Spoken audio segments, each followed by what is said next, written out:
We begin in 1750 in North America. It's been 150 years since settlers from Western Europe, mostly fleeing poverty, famine, or religious and political persecution, first arrived on the continent. Their arrival came at the expense of millions of Native Americans who lived there for thousands of years, mostly in tribes.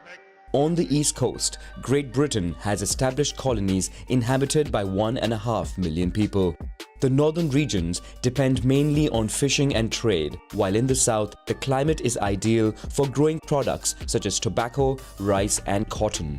Rich landowners, called the planters, seize vast territories that they exploit by buying slaves from Africa via the triangular trade. Further west, the Appalachian Mountains form a natural boundary. Beyond it is the vast French colony, which lives mainly off the fur trade. Tensions rise between the French and British colonies. When the 7 Years' War breaks out in Europe, Britain dominates and takes hold of New France. Native American tribes living there unite to demand the departure of the British and the recognition of their own state. To calm the situation, the British government hurriedly carves out an Indian reservation between the Appalachians, the Mississippi River, and the Great Lakes. This does not please the colonists, who wanted to seize the opportunity to extend their territories to the west. In addition, war proves costly for Britain. The country expects its colonies to repay parts of its debt through new taxes, which further angers the settlers. In Boston, in protest of taxes on tea, colonists disguised as Native Americans climb on board British East India Company ships and throw out its tea cargo into the ocean. With the situation tense, representatives from 12 colonies gather in Philadelphia to organize the First Continental Congress. They decide to boycott British goods. The following year, the War of Independence breaks out, pitting the insurgents, also called the Patriots, against the British and its loyalists. On July 4, 1776, the Second Continental Congress proclaims the independence of the United States of America.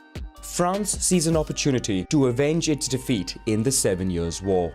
Having invested heavily in its military fleet, the country has the means to compete with the Royal Navy. France allies with the Patriots.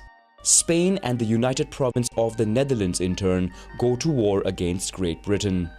In 1783, the Patriots prevail, forcing Britain to recognize the independence of the country. The United States receives territories until Mississippi, while Spain seizes Florida. This marks the first time a European colony gains independence. The United States adopts a constitution based on a strict separation of powers. The legislative power, formed by the Congress, passes laws and budgets. The judiciary, with the Supreme Court, upholds the constitution. And finally, there is the executive power, with the US President, the head of government. On the other hand, the 13 states retain sovereignty over their own constitution and governor. It was decided to build the new capital, Washington, along the Potomac River. In the West, each new territory with at least 60,000 free citizens would be allowed to form a new state equal to the others. Pioneers set off to relocate there, pushing back Amerindian tribes further west of the Mississippi River. In 1800, France obtained Louisiana from Spain in exchange for the Kingdom of Etruria. But it proves difficult to protect this vast, faraway, and relatively less-known territory. Fearing the loss of Louisiana to United Kingdom in war, France decides to sell the region to the United States. Congress then funds expeditions to explore and reach the Pacific Oceans. In Europe, France and the UK clash again. The United States first tries to remain neutral, but following tensions with Britain, enters the war. It fails in a bid to invade the colony of Canada as a British maritime raid reaches Washington and burns the city. At the end of the war, the United States abandons its ambitions in the north and focuses on the south, where the Spanish Empire is in decline. A military incursion in Florida allows, after negotiations, the annexation of the territory. In the west, Oregon is shared with the United Kingdom. East of the Mississippi, 5 Amerindian tribes are adapted to the settlers' sedentary and agrarian lifestyle. But Congress nevertheless decides to take over the land and pushes the natives to a reserve west of the Mississippi. Thousands die of exhaustion on the way. In Mexico, Texas, which is populated mainly by settlers from the United States, declares its independence. After a war, the Republic of Texas is created and in 1845 is annexed to the United States. But as the border is poorly defined, both countries are at war.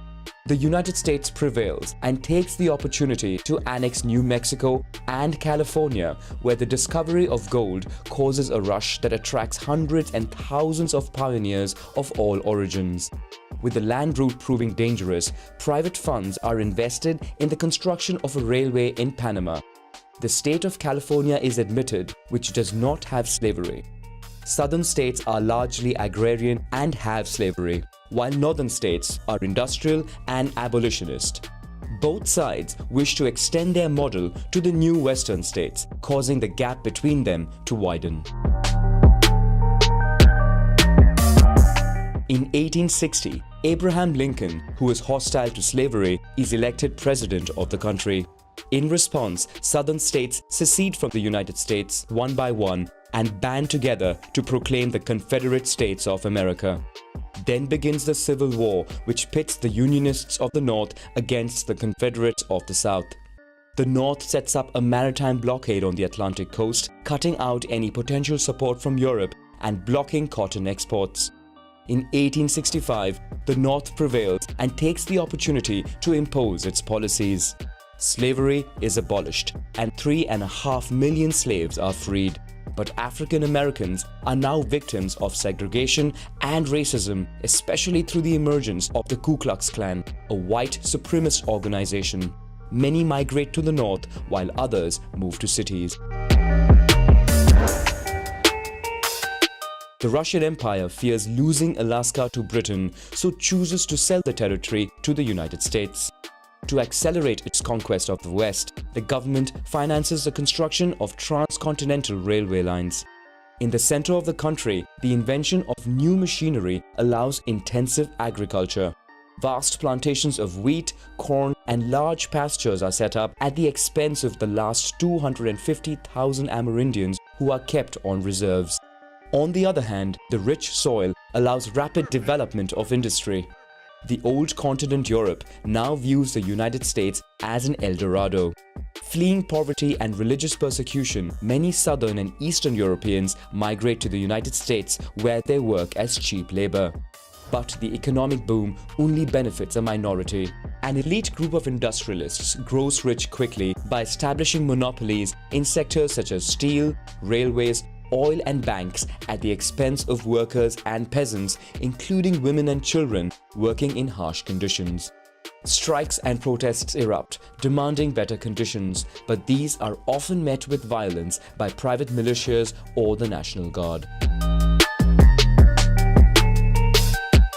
While European powers colonize a large part of the world, the United States also looks to project its power on the international scene. While annexing Hawaii in the middle of the Pacific, the country turns to Cuba, where there is a revolt against the Spanish. The United States supports Cuban independentists. After the mysterious explosion of a US Navy ship in the port of Havana, war breaks out between Spain and the US.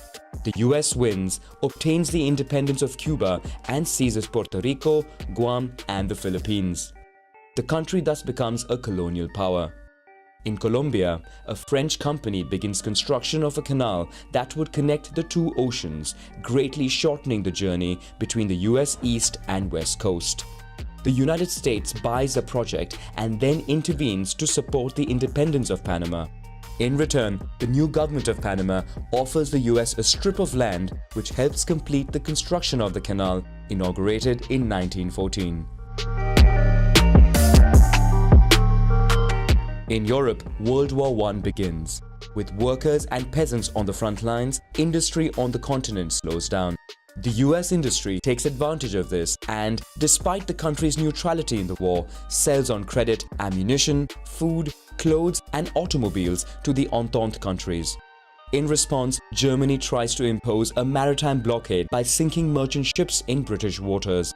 In 1917, a German telegram destined for Mexico is intercepted, proposing a military alliance against the United States. This pushes the US to go to war on the side of the Entente, and 2 million soldiers are sent to European fronts. 116,000 soldiers lose their lives.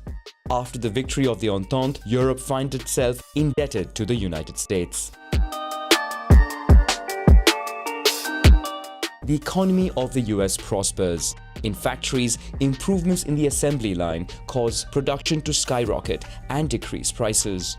The rise in purchasing power and credit results in a boom for the sales of cars, all kinds of appliances, and bank shares. Hollywood becomes a major industry with global influence. Thanks to the sale of radios, music genres such as jazz become popular. In New York mainly, nightclubs open, stimulating the sale of alcohol. The more conservative government tries to stem the phenomenon by voting for prohibition, forbidding the production, transport, or sale of alcohol. In response, thousands of speakeasies spring up throughout the country. Mafia networks seize the market and get rich quickly. Meanwhile, the South misses out on this wave of prosperity. Falling prices for agricultural products plunge the region into poverty. The Ku Klux Klan comes back into prominence, this time also targeting Jews, Catholics, and immigrants in addition to African Americans. The organization reaches 5 million members and is then banned after several lynching episodes. In 1929, the Wall Street stock market crash takes place. The US economy collapses.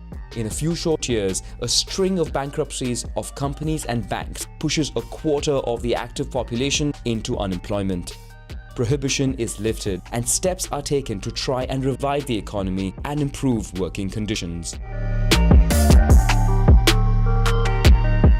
In Europe, World War II breaks out. The United States, although officially neutral, prepares for war by reinstating military service. In addition, the country sells arms mainly to the United Kingdom and the USSR. In the Pacific Ocean, in order to curb the expansion of imperialist Japan allied to Nazi Germany, the United States imposes upon the country an embargo on steel and oil. In response, Japan launches a surprise attack on Pearl Harbor, causing the US to enter the war. The country secretly embarks upon a research program to create the atomic bomb. In 1945, the Allies overcome Germany. The USSR and the US then unite against Japan. A ground invasion by the Soviets and 2 atomic bombs dropped by the United States on the cities of Hiroshima and Nagasaki force Japan to surrender. At the end of the war, the US supports the creation of the United Nations, whose primary role is to maintain peace and security in the world. Europe finds itself in ruins and is exhausted by war. The United States and the USSR emerge as the 2 great world powers. After World War II, the USSR and the United States try and peddle their influence in Europe. The US implements the Marshall Plan, while the Soviet Union supports pro-communist governments in Eastern countries. The old continent is found divided by the Iron Curtain. The USSR and the US engage in a Cold War, that is an arms race without direct confrontation. The US, largely spared the ravages of war on its territory, has an industrial, economic, and military advantage. Inside the country, federal officials sympathetic to communist ideas are dismissed. Hollywood is also used to churn out anti-communist propaganda. On the global arena, the country employs an interventionist policy aimed at stemming at all costs the spread of communism.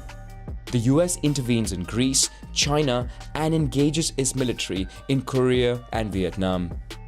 The Soviet Union, for its part, invests heavily to catch up with the US. After developing atomic weapons of its own, it becomes the first country to send a satellite into orbit and further outdoes itself by sending the first man into space. The US then launches the Apollo program, which aims to send the first astronaut to the moon. In Cuba, an attempt to overthrow the new communist government fails. The Soviet Union takes advantage to ally with the country and installs nuclear missiles on its territory pointed at the US.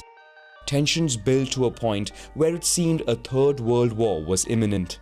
However, an accord is reached between the two world powers, resulting in the USSR withdrawing from Cuba.